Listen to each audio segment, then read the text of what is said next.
telah bangkit. Tidak ada orang yang kembali naik ke surga kalau dia tidak turun dari surga. Romo Agus, Bapak Ibu Saudara-saudari, umat beriman sekalian yang saya kasihi dalam Tuhan, itu adalah ungkapan Yesus sendiri kepada Nikodemus untuk menjelaskan jati diri Yesus sebagai yang bukan manusia biasa. Dia juga bukan nabi biasa, tapi dia seorang imam, nabi dan raja yang punya spesialisasi tidak dari dunia tetapi dari surga. Yesus menjelmakan diri untuk menjadi manusia dan tinggal di dunia melalui sebuah proses yang namanya inkarnasi. Saat Allah menjelma menjadi manusia dalam hembusan roh yang mengandungi jiwa Maria, yang mengandungi rahim Maria yang kita rayakan kemarin dalam hari raya kabar sukacita. Pada titik ini saya akhirnya merasa Oma Agustina ini hebat memilih hari kematian. Karena apa?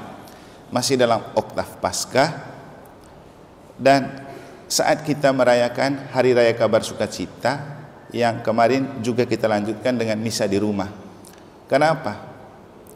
Ketika kita merayakan hari raya ini, saat kita merayakan Paskah, ada sebuah ungkapan iman yang kemudian membuat kita sadar bahwa hidup itu bukan tentang badan, tapi hidup itu tentang roh.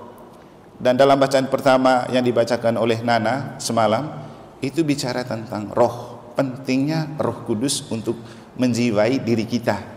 Nah, kematian itu kekakuan tubuh yang tidak bisa bergerak, tapi roh tidak pernah mati. Kalau roh itu mati, kenapa orang mati hadir dalam mimpi? Kenapa orang mati hadir dalam bayangan dan lamunan kita?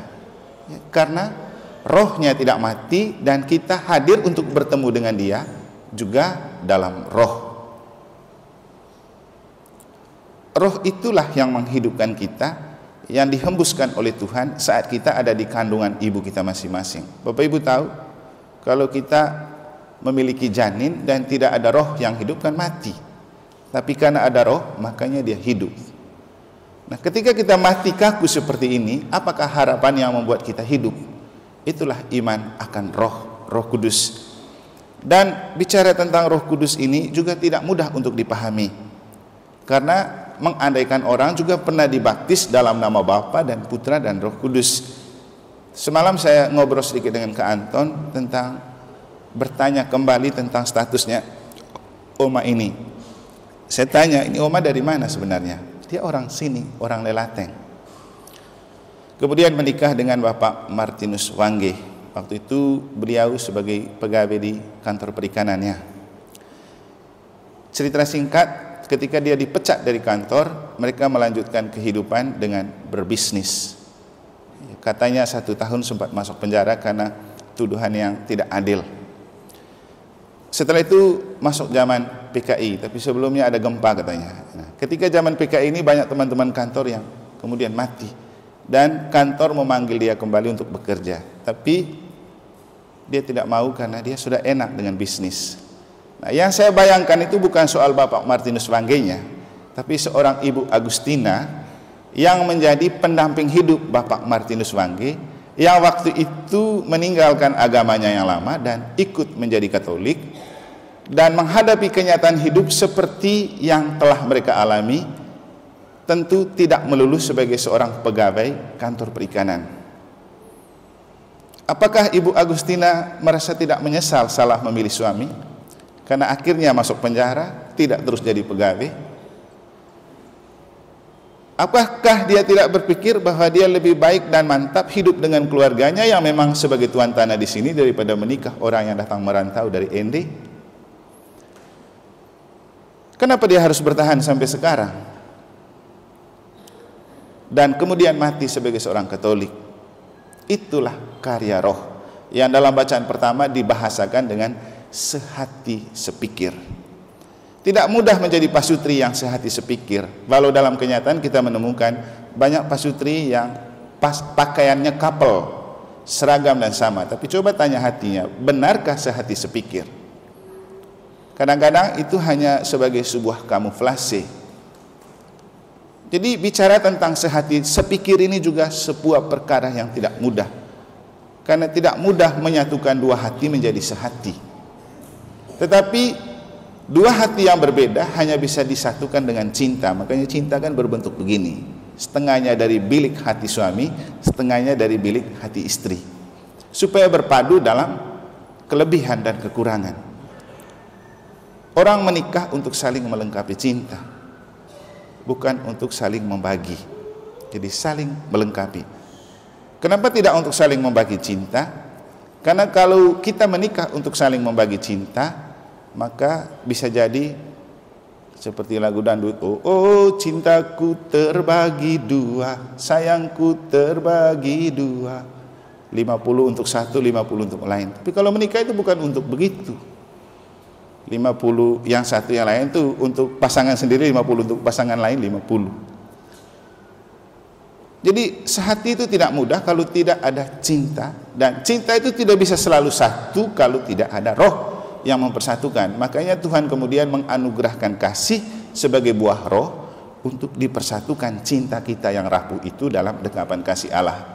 Maka waktu Kristo dan Nana menikah kemarin, ada bahasa dari Yesus. Sama seperti Bapa telah mengasihi aku, demikian juga aku telah mengasihi kamu, tinggallah dalam kasihku itu. Jadi kasihlah yang membuat kita bisa sehati sepikir. Nah, kembali ke kenapa saya bilang Oma ini hebat memilih hari kematian. Karena hari-hari kematiannya sampai kita menguburkan dia itu dihiasi oleh bayang-bayang cinta Tuhan dalam kebangkitan Kristus dan inkarnasi Kristus dalam rahim Maria. Dan Yesus itu yang menjelma menjadi manusia itu karena hembusan roh yang oleh malaikat Gabriel diberikan kabar kepada Maria, engkau akan mengandung dan melahirkan seorang anak, hendaklah engkau menamai dia Yesus. Maria takut. Kenapa? Tiba-tiba mengandung tapi tidak punya suami. Dia bilang, bagaimana hal itu terjadi? Aku kan belum punya suami. Malaikat Gabriel bilang, tenang Maria, tidak usah takut. Roh Tuhan ada padamu dan kasih karunia Allah akan menaungi engkau. Anak yang kau kandung itu dari Roh Kudus. Nah, itulah yang kemudian membuat Yesus lahir sebagai anak Allah 100%, anak manusia 100%. Dan dalam Injil hari ini Yesus bilang apa? Tidak ada orang yang naik kembali ke surga kalau dia turun dari surga. Di mana ada nabi yang bicara begitu? Di mana ada utusan Allah yang berani berbicara gamblang tentang surga? Hanya Yesus. Karena dia tahu tentang surga, dia berasal dari surga, dia berani bicara tentang surga kepada dunia, kita yang hidup di dunia. Dan dia berbicara apa? Supaya kita nanti semua kembali ke surga itu. Nanti cek di dalam kitab suci. Dan hari ini kata-kata itu diungkapkan oleh Yesus kepada seorang yang bernama Nikodemus, pengajar di Israel. Pengajar. Bapak Ibu dengar kata pengajar berarti dia guru. Tidak semua guru paham tentang iman, tidak semua guru paham tentang Allah. Makanya kalau ada guru yang malas ikut misa, tidak jelas hidup rohani, memang begitulah. Ya, Nikodemus, pengajar Israel, dia tidak paham ketika Yesus omong. Maka kita punya guru yang kece-kece, guru agama ini kalau mereka tidak paham harap maklum lah, karena memang pengetahuannya tidak mendalam. Mengajar tapi tidak paham. Kalau dia paham, dia akan melakukan apa yang diajarkan. Dan dia tahu ajaran yang terbesar itu adalah teladan hidup. Dan saya pikir inilah yang dilakukan oleh Oma Agustina, teladan hidup. Saya waktu dia masih sakit, waktu ke rumah, sempat bertanya, Oma mau terima komuni enggak? Saya itu rumah selalu pingin ke gereja, tapi kaki saya tidak kuat. Dan memang waktu dia sehat, dia rajin ikut misa harian. Terakhir setelah dia tidak bisa berjalan sama sekali, memang dia tidak bisa ikut misa.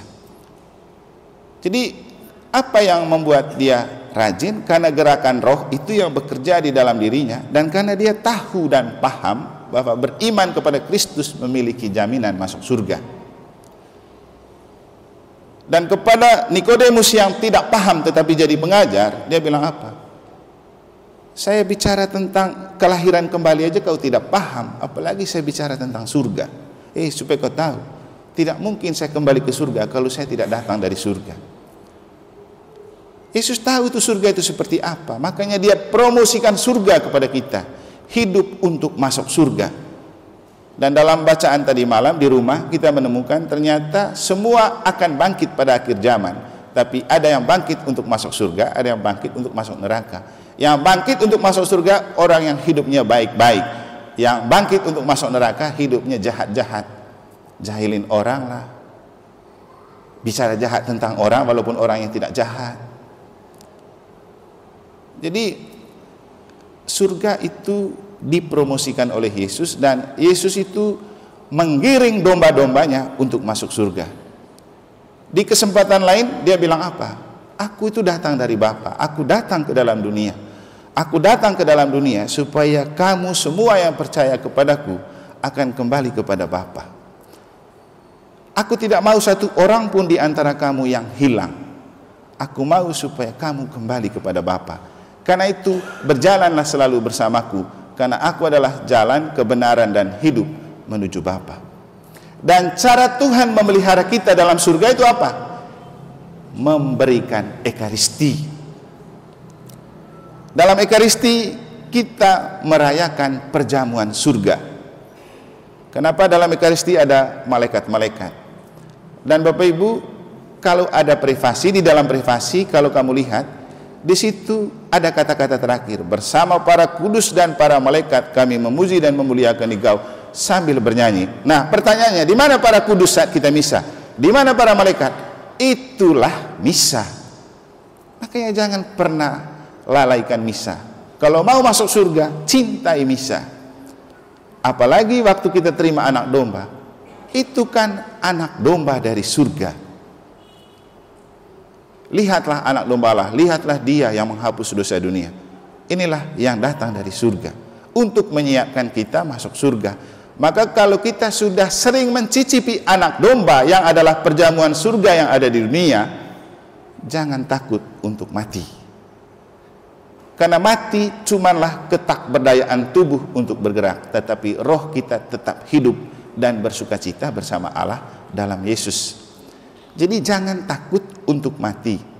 Tetapi kita akan terus takut mati kalau kita tidak mencicipi tubuh Kristus dalam misa.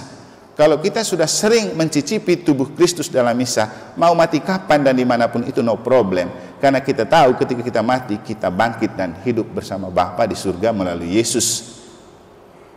Cerita ini mungkin sering saya ceritakan, atau mungkin juga walaupun sering saya ceritakan, juga sering orang lupakan. Ketika kami mengadakan retret para imam di Malang pada waktu itu, dihadirkanlah seorang pemberi, namanya Pater Radcliffe. Dia seorang jenderal kongregasi OP kalau tidak salah. Dia memberikan retret pakai terjemahan. Satu kali dia bercerita tentang seniornya yang sudah tua dan mau mati. Ketika satu kali dia pergi kunjung, seniornya ini yang sudah tua hanya menunggu mati.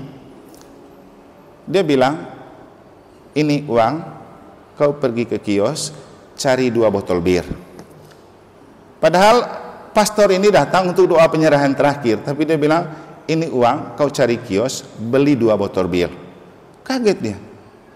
Sudah pergi beli. Setelah pulang dibawalah 2 botol bir ini. Lalu dia bilang, ini 1 botol untuk kau minum, 1 botol untuk saya minum. Mari kita rayakan saat kematian saya. Kematian itu memberikan kita sukacita kalau kita tetap percaya kepada Kristus. Semoga Tuhan memberkati.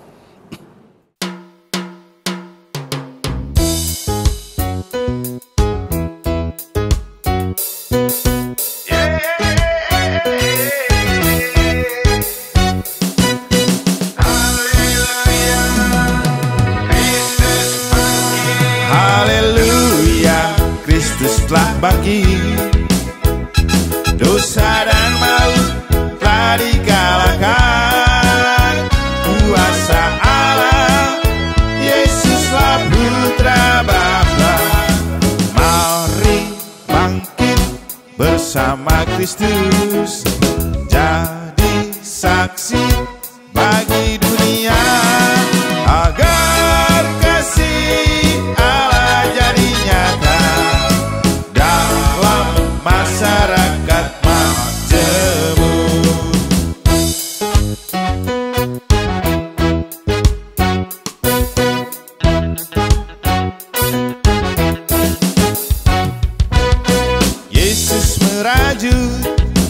persaudaraan, malam berjamuan bersama kekasih. Ada kekasih yang tak setia, Yesus ketangkap karena korban money politik. Haleluya, Kristus telah bangkit, dosa dan maut telah dikalahkan. Kuasa Allah, Yesuslah Putra Bapa. Mari bangkit bersama Kristus.